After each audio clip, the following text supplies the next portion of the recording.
Oi,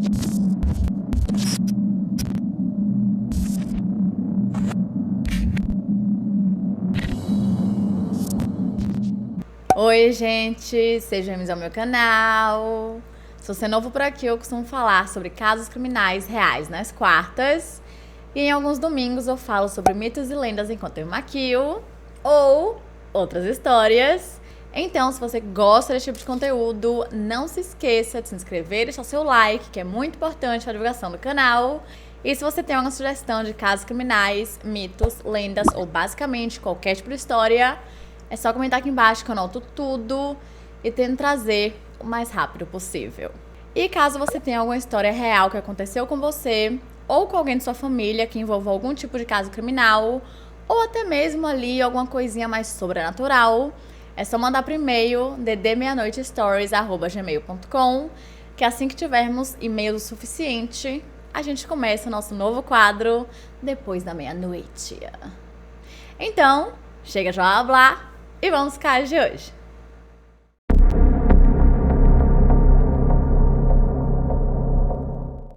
Karina Brianne Saunders nasceu no dia 17 de julho de 1992, sendo a primeira filha de Margie Quinn e Richard Saunders.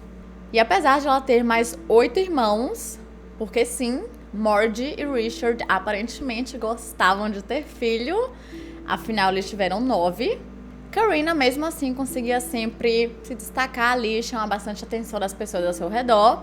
E sabe aquele tipo de pessoa que só de entrar em um lugar meio que já anima todo mundo começa a rir, aquela coisa super divertida? Então, Karina era esse tipo de pessoa. Super inteligente, super engraçada e, claro, muito bonita. Ela morava com sua família na cidade de Mustang, em Oklahoma, e frequentou a única escola secundária que tinha por ali, que era Mustang High. Lá, ela era conhecida por ter uma voz incrível, e essa paixão fez com que ela entrasse no coro de honra da escola e até mesmo se tornasse uma das tutoras. Sim, ela era boa nesse nível, mas não para por aí.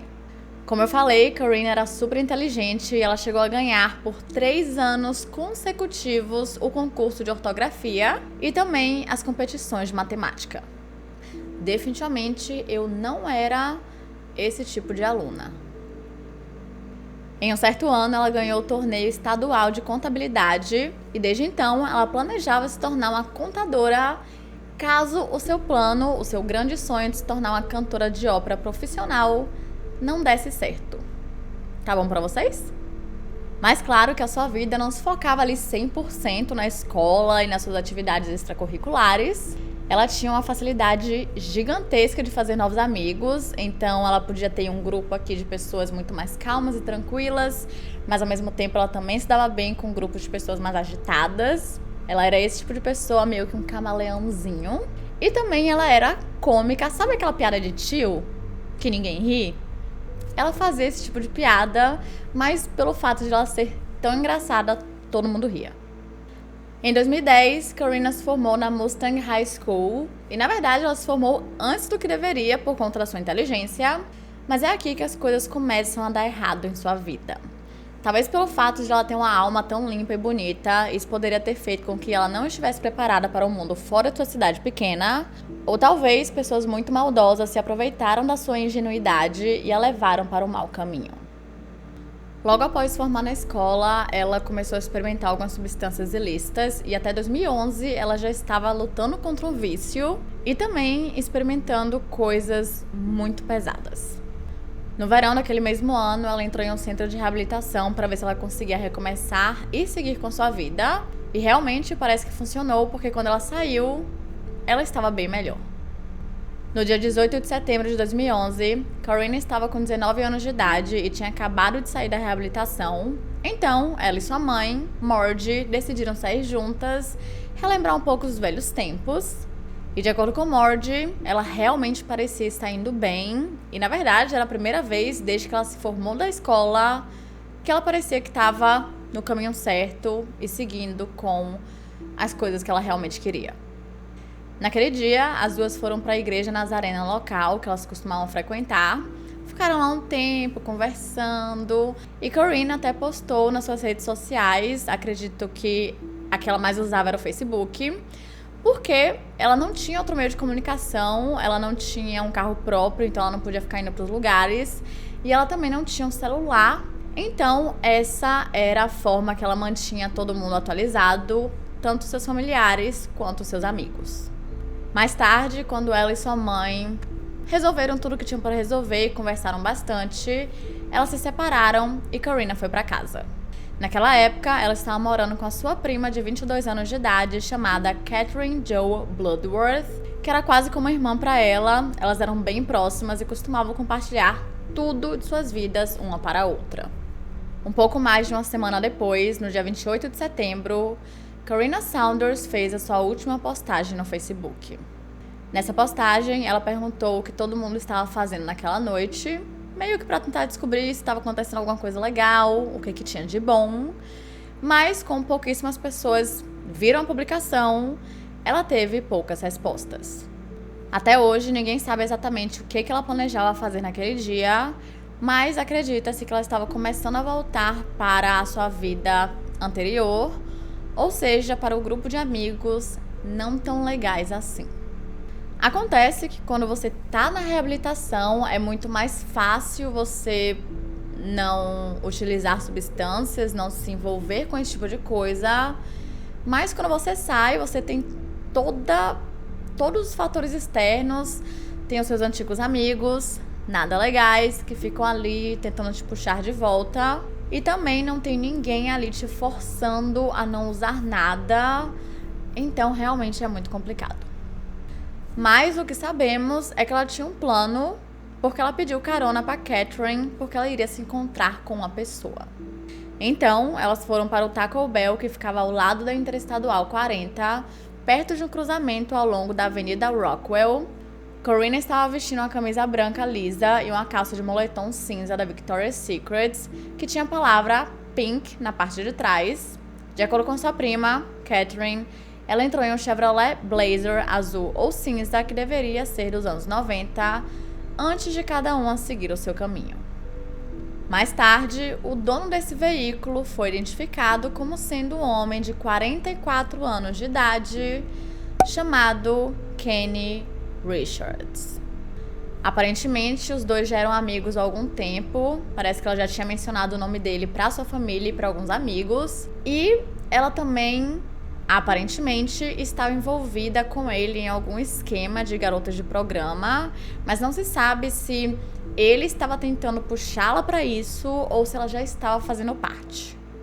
Algumas pessoas acreditam que ele era o seu cafetão e outras pessoas, incluindo alguns amigos de Corinna, chegaram a dizer que ela disse a eles que ele queria torná-la uma estrela do mundo dos filmes adultos. Novamente, não sabemos se era algo que ela queria ou se era algo que ele estava a induzindo. De acordo com Kenny, naquela noite, ele pegou Corinna no Taco Bell e depois os dois ficaram juntos por pouco tempo, antes de deixá-la em um complexo de apartamentos na cidade de Bethany, que fica nos arredores de Oklahoma, chamado Estúdio 41. Ao que tudo indicava, naquele momento ele estava falando a verdade, mas mantenham esse nome na mente de vocês, porque em breve, mais na frente, ele vai voltar a aparecer. Pela próxima semana, o paradeiro de Corinna Saunders permaneceu um grande mistério. Os seus próximos passos foram reportados para a polícia por um homem chamado Keegan, que por sinal era um de seus ex-amigos do ensino médio. Acontece que Keegan morava no Estúdio 41. Ele disse que no dia 6 ou 7 de outubro, enquanto ele estava andando pelo complexo de apartamentos, ele viu Corinna varrendo a escada e, para sua surpresa, quando ela o viu, ela ficou super animada e super o cumprimentou, como se eles realmente continuassem como amigos, e ele adorou aquilo porque ele gostava dela. Ela era uma pessoa, como eu falei pra vocês mais cedo, incrível, que se dava bem com todo mundo na época do ensino médio. De acordo com Keegan, eles se abraçaram, conversaram um pouco e ela disse que ela estava ajudando a fazer alguns reparos no complexo de apartamentos como uma forma de ser o seu pagamento pela estadia, considerando que ela estava morando com um caseiro e com o seu filho. Mas até hoje não se sabe a relação que ela tinha com o caseiro e por que ela estava morando ali. Afinal, ela tinha a família por perto e ela costumava morar com a prima. Não faz sentido. Mais tarde, naquele mesmo dia, Karina e Keegan se viram novamente e foi dessa vez que ele descobriu que ela não comia há dias. Então, obviamente, ele ofereceu alguma comida e alguma coisa para beber para ela. E como ele também percebeu que ela só tinha uma única mochila, não sei se era uma mochila grande ou se era mais como uma bolsa, onde ela guardava todos os seus pertences, ele lhe deu uma mochila maior, que era uma mochila verde. E quando ele fez isso, ela ficou tão feliz e tão grata que foi agradecendo diversas e diversas vezes. Mas infelizmente, a próxima vez que Keegan teria notícias de Karina seria pelo jornal. Embora a linha do tempo desse caso seja bem vaga, sabemos e temos certeza de que ela ainda estava viva no dia 8 de outubro de 2011. Nesse dia, que era um sábado, ela foi vista nas câmeras de segurança do lado de fora do Cassino e Centro de Jogos Newcastle, que ficava a cerca de 32 quilômetros ao sul de Bethany. Nessas imagens, Karina é vista entrando em uma caminhonete vermelha de 4 portas que parecia com a picape da Ford. Parece que dentro dessa caminhonete tinham vários homens, uns 4 ou 5, mas o único que deu pra ver alguma coisa era o único deles que tinha saído por um breve momento. E a única descrição que se tem dele é que ele tinha os 2 braços cobertos de tatuagem, o que realmente não é muita informação. Além disso, nas imagens também mostra um outro veículo parado muito perto da caminhonete e dentro dele tem várias mulheres, mais ou menos a mesma quantidade, 4 ou 5, e parece que elas estão implorando para que Karina não entre na caminhonete com esses homens, mas ela acabou entrando e até hoje nenhuma dessas pessoas, nem os homens, nem as mulheres foram identificados, então não sabemos o porquê que ela foi com eles e muito menos quem eles eram. No dia seguinte, 9 de outubro, a prima de Karina, Catherine, recebeu uma mensagem um tanto quanto esquisita que poderia indicar o que teria acontecido. A mensagem dizia o seguinte: eu vou enterrar você ao lado de Karina.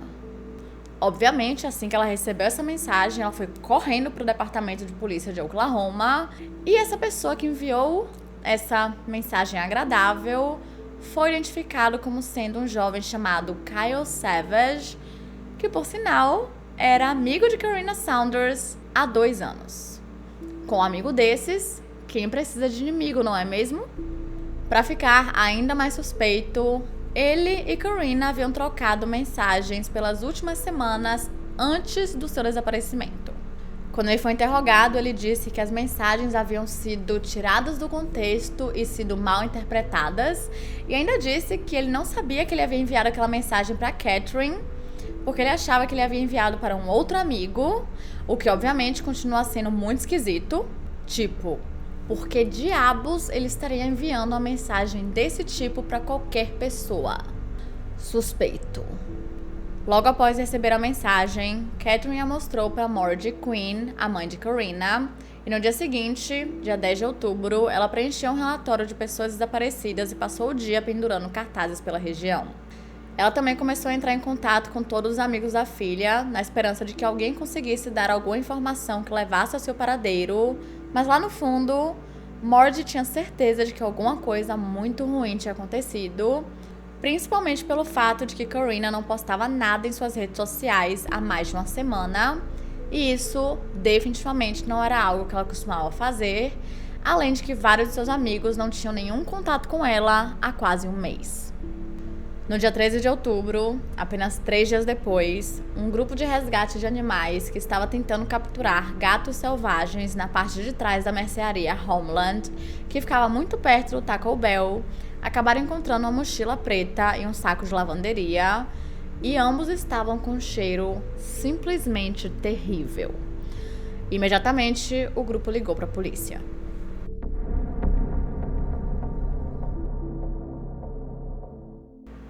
Quando eles chegaram no local, eles descobriram que dentro das sacolas tinham os restos mortais de de um corpo feminino. Cada parte havia sido enrolada em um plástico filme, e enquanto a cabeça e o pescoço estavam dentro da sacola menor, todo o resto, pelo menos o que foi encontrado, estava dentro da sacola maior. Pelo fato de o local estar limpo, sem sangue, isso indicava que ela não havia morrido ali, e sim sido descartada naquele local de forma aleatória.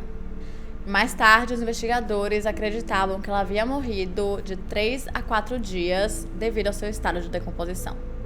No início, não dava para descobrir a sua identidade, por motivos óbvios, mas não demorou muito para que os investigadores tivessem a desconfiança, a suspeita, visto que apenas 3 dias antes, Margie Quinn havia relatado o desaparecimento de sua filha, Corrina Saunders.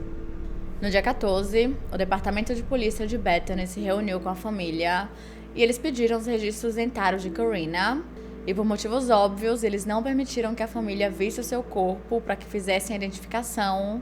Afinal, nenhum ente querido merece ver alguém de sua família daquele jeito. Na segunda-feira, dia 17 de outubro, eles novamente entraram em contato com a família e eles pediram para que Margie e Richard não trabalhassem naquele dia porque eles precisavam conversar com eles o mais rápido possível. Infelizmente, os restos mortais encontrados foram positivamente identificados como pertencentes a Corrina Brienne Saunders. E o mais triste de tudo isso é que já estavam tendo alguns rumores pela cidade sobre o corpo que havia sido encontrado e o estado em que ele havia sido encontrado. E quando a polícia contou a informação para a família, eles tiveram certeza e eles sabiam o que tinha acontecido. E só pra vocês terem noção, quando Margie percebeu o que tinha acontecido, como a sua filha havia sido assassinada e como o seu corpo havia sido descartado, a única reação que ela teve foi gritar. No dia seguinte, algumas vigílias foram feitas tanto pela família quanto pelos amigos. Alguns se reuniram em frente ao departamento de polícia, enquanto outros ficaram ao lado da Interestadual 40 enquanto seguravam fotos de Corrina.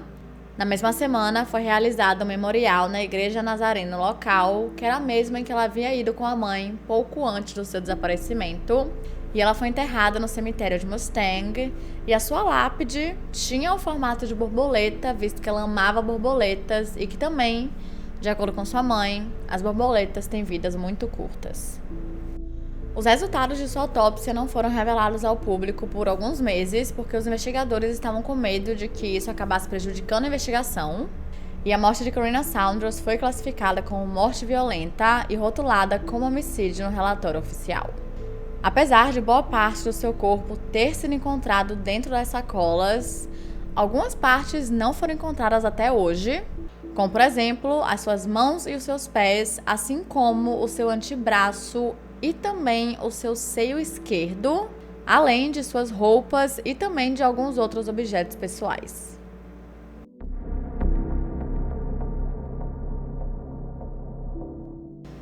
Também foram encontrados sinais de que as suas coxas haviam sido enroladas em fita adesiva antes da sua morte. A polícia percebeu que tinha alguns ferimentos em sua bochecha direita e na parte de trás do seu ombro direito, que poderia indicar que ela havia sido torturada. De acordo com o relatório oficial, parecia que a pessoa ou as pessoas responsáveis pelo crime haviam tentado remover uma tatuagem que ela tinha nas costas, que tinha escrito Queen Spade. O seu cabelo também havia sido cortado bastante, ele estava bem curtinho, mas não se sabe exatamente o porquê disso, mas provavelmente era mais uma forma de dificultar a sua identificação. Após alguns testes toxicológicos, foi encontrado tramadol em seu fígado, que é um analgésico bem forte. Só para vocês terem noção, ele é utilizado quando alguém faz uma cirurgia, então ele precisa realmente de uma coisa bem poderosa e ele precisa de prescrição médica. Então não se sabe como que essa substância, esse medicamento, acabou parando no organismo de Corrina Saunders. Não se sabe se ela comprou por vontade própria e acabou ingerindo, ou se ela foi forçada a tomá-lo. Quando o resultado da autópsia ficou pronto, os investigadores já tinham 2 grandes suspeitos, Mas, para que não atrapalhasse a investigação, eles decidiram manter todo esse resultado, tudo isso que eu acabei de falar para vocês, em sigilo por quase um ano. Na verdade, a lista de suspeitos era bem grande, tinham várias pessoas, considerando que Corinna era uma pessoa sociável, então ela tinha vários amigos, quem sabe inimigos, e ela também andava com várias pessoas não tão legais assim. Nesse caso, o FBI ofereceu a sua ajuda e, diferente do caso da semana passada, o Departamento de Polícia de Bethany aceitou toda a ajuda que eles podiam e pelos próximos meses eles conversaram com 80 testemunhas que tivessem alguma informação sobre o caso. Logo no começo, os investigadores ficaram de olho em uma pessoa de interesse, que era um homem chamado Cody Perez. Ele já conhecia Corinna e no momento do seu assassinato ele fazia aula de culinária e trabalhava no Olive Garden. Porém, exatamente no mesmo dia em que ela foi relatada como desaparecida, no dia 10 de outubro, ele fugiu da cidade. Do nada. Ele chegou também a penhorar uma coleção de facas que ele tinha antes de fugir da cidade, o que é assim realmente bem suspeito. E de acordo com vários rumores, ele foi visto pegando caronas em direção ao Arizona ou à Califórnia. E como tudo isso era muito estranho ou uma baita de uma coincidência, ele passou a ser considerado como o principal suspeito do caso, mas não para por aí. Acontece que Cody era repleto de tatuagens por todo o seu corpo, assim como o homem misterioso que estava na caminhonete vermelha que Corinna entrou. Em suas redes sociais, ele postava bastante algumas letras de música de uma banda de horrorcore chamada Insane Clown Posse, que basicamente retrata assassinatos bem brutais em suas músicas. Mas, apesar dessas coincidências, não existe nenhuma conexão de Cody com o caso de Corinna, e parece que ele foi meio que o escolhido para ser o principal suspeito apenas por conta dos seus gostos, né? Uma coleção de facas, muitas tatuagens e também esse gosto peculiar nessa banda de horrorcore. Basicamente, ele seria o suspeito perfeito e que as pessoas aceitariam com mais facilidade. E isso é uma coisa que acontece em muitos casos. Um exemplo, West Memphis, que é um caso bem polêmico, divide bastante opiniões. E, na verdade, eu quero saber se vocês querem que eu traga esse caso aqui pro canal. Eu pensei em trazer, mas aí eu vi que vários canais já trouxeram, então eu não sei. Comentem aqui embaixo. Voltando para o caso. A sua mãe chegou a conversar com a mídia e ela disse que ele havia desaparecido e que a polícia queria conversar com ele com uma certa urgência. Mais tarde, ele foi localizado no Arizona e ele conversou com a polícia, deu seu depoimento, uma semana após o corpo de Corinna Saunders ser encontrado. Ele disse que essa mudança repentina era realmente uma grande coincidência, ele não tinha nada a ver com o caso de Corinna e que, na verdade, ele estava fugindo de um outro cara que não tinha nada a ver com nada disso. Em seguida, as facas que ele havia penhorado foram testadas, mas elas não tinham nenhum sinal de sangue, e por conta disso, e pela completa falta de evidências contra ele, ele foi descartado como suspeito. O próximo suspeito foi Kyle Savage, aquele cara bem estranho que mandou aquelas mensagens um tanto quanto suspeitas para a prima de Corinna, Catherine, dizendo que a enterraria no mesmo local em que ele havia enterrado Corinna. Mas como ele não tinha nada de novo para falar, ele continuou dizendo que realmente tinha sido uma coincidência bem bizarra e que não era para ser a mensagem para ela, enfim, tudo aquilo que eu já falei para vocês.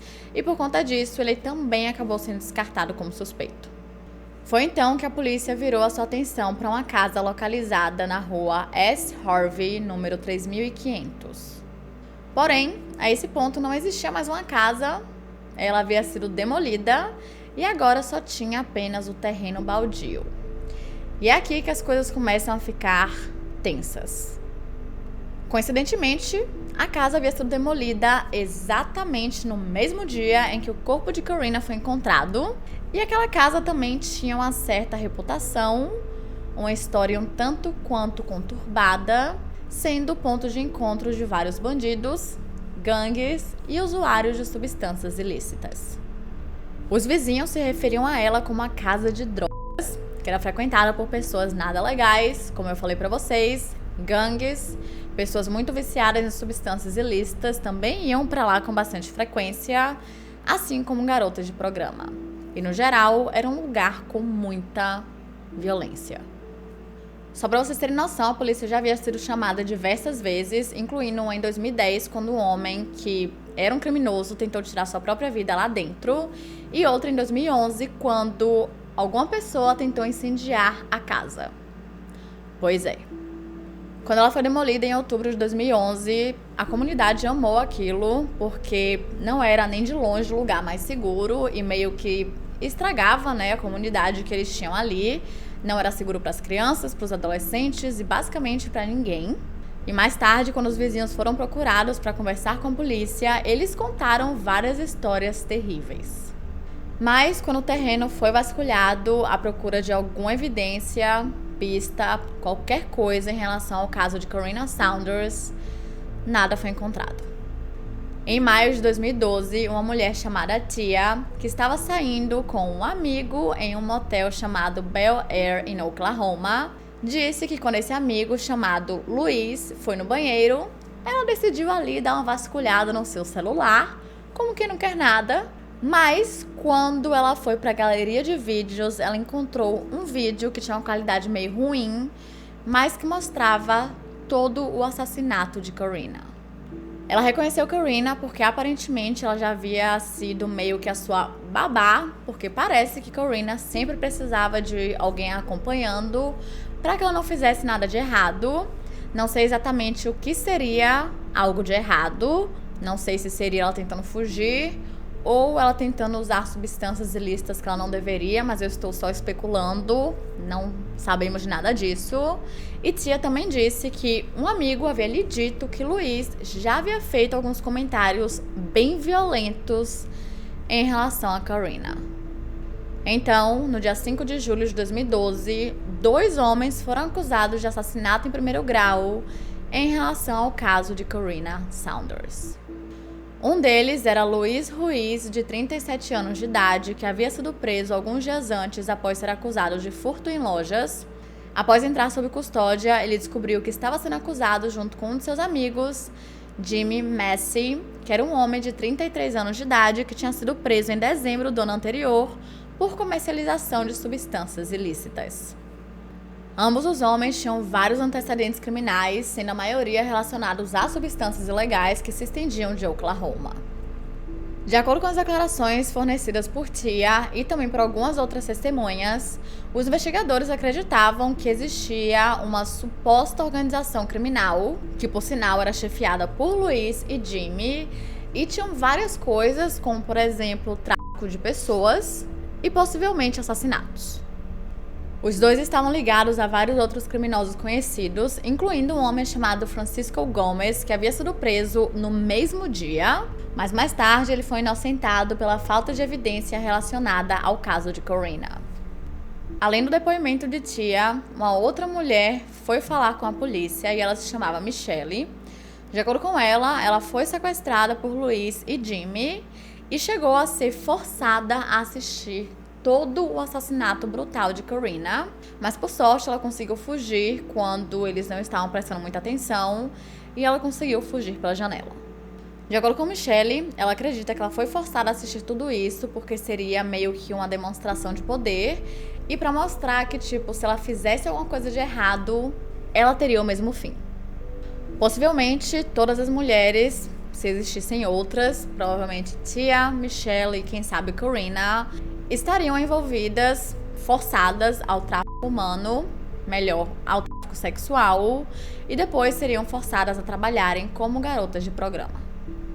O depoimento de Michelle deu uma data ao assassinato de Corrina, que seria no dia 11 de outubro de 2011, e ela disse que o local do crime tinha sido na casa demolida da rua S. Harvey, número 3500. Um tempo depois, 2 presos que estavam compartilhando a cela com Jimmy Massey disseram que ele havia confessado todo o crime.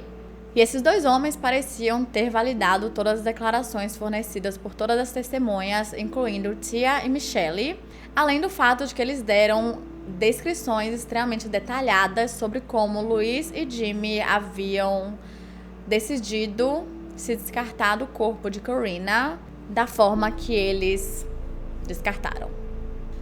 Finalmente, a polícia estava chegando a algum lugar, eles tinham várias testemunhas oculares, mas eles ainda precisavam de evidências concretas que ligassem esses homens ao crime. E aí sim, seria difícil. Quando os homens foram acusados de assassinato em primeiro grau, todo mundo que vivia em Oklahoma estava desesperado para que esse caso fosse solucionado, porque todos já estavam familiarizados com a história de Corinna e tudo aquilo mexeu muito com a comunidade, visto que foi um dos assassinatos mais brutais das últimas décadas em Oklahoma. Logo em seguida, a polícia disse que tinha uma quadrilha de tráfico de pessoas operando na cidade e que possivelmente eles estavam ligados a cartéis mexicanos. Como vocês podem imaginar, isso gerou um certo pânico bem grande na cidade, mas também dividiu algumas opiniões sobre a investigação. Muitas pessoas começaram a perceber que tudo que a polícia estava dizendo até agora era mais baseado em rumores do que evidências concretas. E isso porque a maioria das declarações haviam sido dadas por pessoas que eram descredibilizadas pela sociedade, visto que elas eram criminosas ou usuárias de substâncias ilícitas. Ou seja, agora mais do que nunca eles precisavam encontrar essas evidências.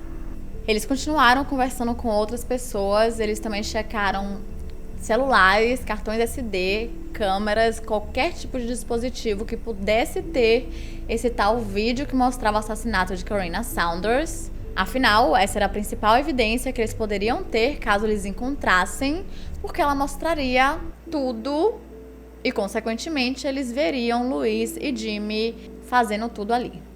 Mas, infelizmente, à medida que as semanas iam passando, os suspeitos continuavam na prisão sem fiança e os investigadores não encontravam absolutamente nada. Ninguém sabia se esse vídeo existia realmente ou se ele havia sido apagado pelos homens antes que eles pudessem ser pegos, porque eles sabiam, ou saberiam, caso realmente fossem os culpados, que se alguém encontrasse aquele vídeo, obviamente eles ficariam muito tempo na prisão. E para piorar a situação só um pouquinho mais, a principal testemunha, Tia, decidiu mudar o seu depoimento. Ela disse que ela não chegou a ver o vídeo e que ela soube do vídeo através de um amigo que contou para ela o que ele tinha visto. Complicado. Sinceramente, eu não sei se ela mudou o depoimento dela porque realmente ela tinha mentido da primeira vez ou porque, ó a ideia, ou porque ela foi ameaçada por alguém para que ela mudasse o seu depoimento. O que eu acho bem provável, lembrando, né, que Jimmy e Luiz eram barra pesada. Mas, querendo ou não, até fevereiro de 2013, o caso dos dois estava desmoronando e estava indo cada vez mais ladeira abaixo. No início do mês, o Departamento de Polícia de Bethany pediu que o Departamento de Investigação do Estado de Oklahoma começasse a supervisionar o caso. Em público, o chefe de polícia, Phil Cole, insistiu que esse caso precisava de uma nova perspectiva, mas nos bastidores, o promotor, David Prater, insistia que ele e o seu departamento abrissem mão da investigação, porque ele mesmo não achava que eles fossem competentes para isso. No final de fevereiro, todas as acusações contra Luis Ruiz e Jimmy Massey foram retiradas devido à falta de evidências. Nenhum vídeo havia sido encontrado e os dois principais relatos conflitavam entre si. Luis Ruiz foi libertado da prisão, tendo ficado detido sem fiança durante 7 meses, enquanto Jimmy Massey permaneceu preso até o seu julgamento por comercialização de substâncias ilícitas e mais tarde ele foi condenado a 10 anos de prisão. Com isso, a investigação teve que recomeçar do zero e o caso foi assumido pelo OSBI, que é tipo o FBI de Oklahoma. Mas antes, é claro que nesse vídeo tinha que ter aquele momento em que nós sentimos raiva da polícia, porque se não tivesse, não seria um vídeo típico aqui do canal. Que ódio! Acontece que o capitão Jack Jenks, que era o homem que liderou toda a investigação de Corinna Saunders, foi demitido pelo Departamento de Polícia de Bethany. Aí vocês se perguntam o porquê disso.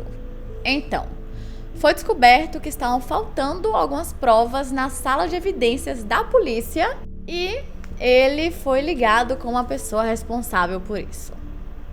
Mais tarde, ele foi acusado de 11 acusações de furto de uma substância perigosa controlada, mas pouco antes de o caso ir a julgamento, todas as acusações foram retiradas. Mais de um ano depois, ele foi reintegrado à polícia com salários atrasados, fazendo com que rapidamente ele fosse aposentado, mas ganhando ali uma pensão muito boa e vivendo a sua vida como se nada tivesse acontecido. Em 2014, um outro policial do mesmo departamento foi demitido após uma investigação interna, e ele foi o terceiro policial a ser demitido do mesmo departamento em um curto período de tempo, e o segundo que estava ativamente envolvido na investigação de Corinna Saunders. Fica aí o questionamento se eles chegaram a realmente destruir alguma coisa que fosse relevante para esse caso, alguma evidência, qualquer coisa, mas eu espero que não. Juro, eu prometo pra vocês que eu vou trazer algum caso que a gente não se estresse com a polícia. Nisso, o Departamento de Investigação do Estado de Oklahoma continuou investigando o caso pelos próximos 5 anos. E dessa vez, eles focaram em algumas pessoas que estiveram com Corinna nas últimas vezes em que ela foi vista viva. E o nome que não parava de aparecer o tempo todo ali nos relatórios, nas testemunhas, enfim, era ninguém mais, ninguém menos do que Kenny Richards. Aquele cara lá de 44 anos de idade que a buscou no Taco Bell e depois a deixou no complexo de apartamentos Estúdio 41. Eu falei pra vocês lembrarem desse nome. Aqui está ele de volta. Quando ele conversou com a polícia, ele disse que a última vez que a tinha visto tinha sido naquele dia e que a tinha deixado no complexo de apartamentos, que, como eu falei, era o Estúdio 41.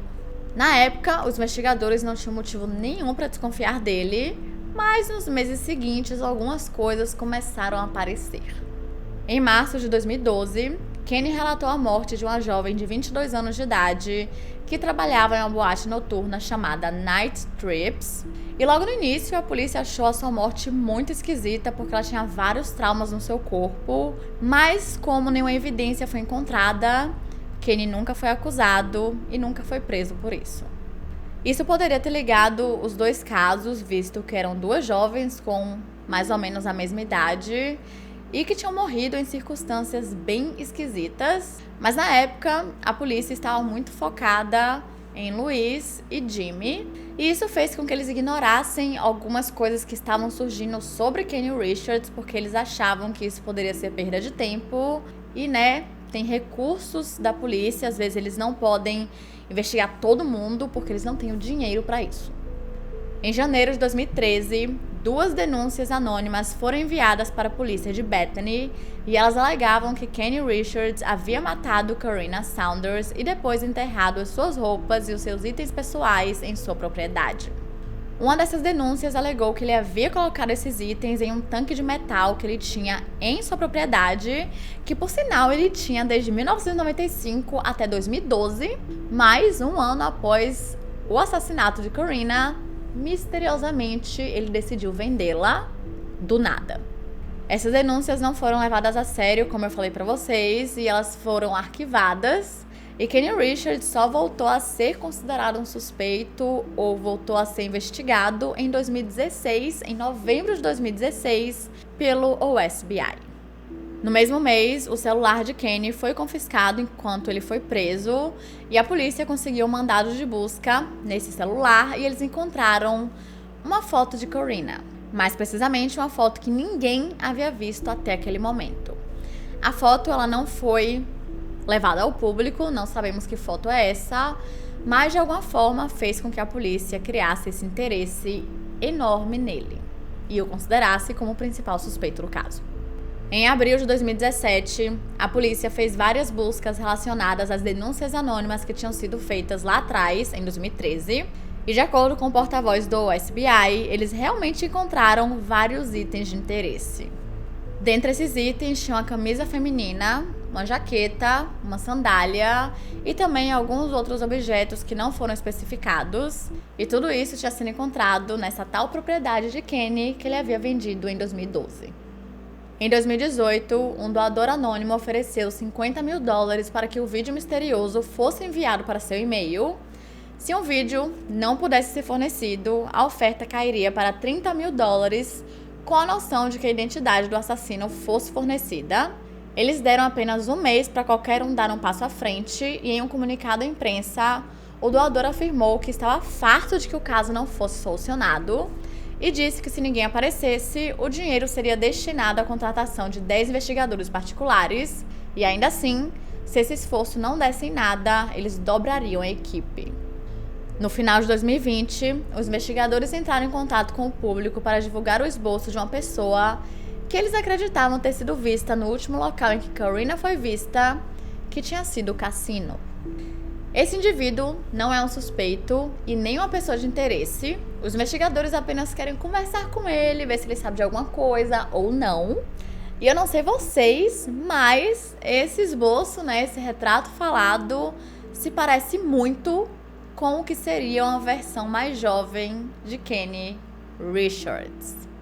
Eu vou deixar aí a comparação para vocês verem e me digam aqui nos comentários se vocês também acham isso ou se eu estou completamente doida, que também é sempre uma opção. Até hoje o caso não foi oficialmente solucionado, mas Kenny Richards continua sendo considerado como o principal suspeito. No aniversário de 1 ano da morte de Karina, a sua família doou $4 mil para a fundação Make-A-Wish, e todo esse dinheiro foi arrecadado através de fundos iniciados em sua homenagem e também de contribuições da própria família e dos seus amigos. Hoje em dia, a sua irmã, Sarah Saunders, está estudando para se tornar uma detetive.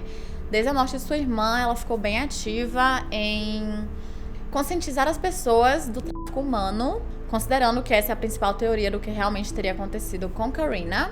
Então, ela decidiu se tornar uma detetive para que ela pudesse também ajudar outras pessoas. E até hoje, a sua família acredita sim que esse caso possa ser solucionado e eles esperam ansiosos para que esse dia finalmente chegue. E é isso, gente. Esse foi o caso de hoje. Não se esqueçam de se inscrever e deixar o seu like, que é muito importante para a divulgação do canal. E se você tem uma sugestão de casos criminais, mitos, lendas ou basicamente qualquer tipo de história, é só comentar aqui embaixo que eu anoto tudo e tento trazer o mais rápido possível. E caso você tenha alguma história real que aconteceu com você ou com alguém de sua família que envolva algum tipo de caso criminal, ou até mesmo ali alguma coisa um pouco mais sobrenatural, é só enviar por e-mail ddmeanoitestories@gmail.com, que assim que tiver bastante histórias, eu começo o quadro depois da meia-noite. Só depende de vocês, eu estou esperando, já recebi alguns, mas eu preciso de um pouquinho mais. E eu sei que vocês têm histórias porque vocês já me falaram, mas vocês não enviam. Estou aguardando. Então, é isso. Até semana que vem.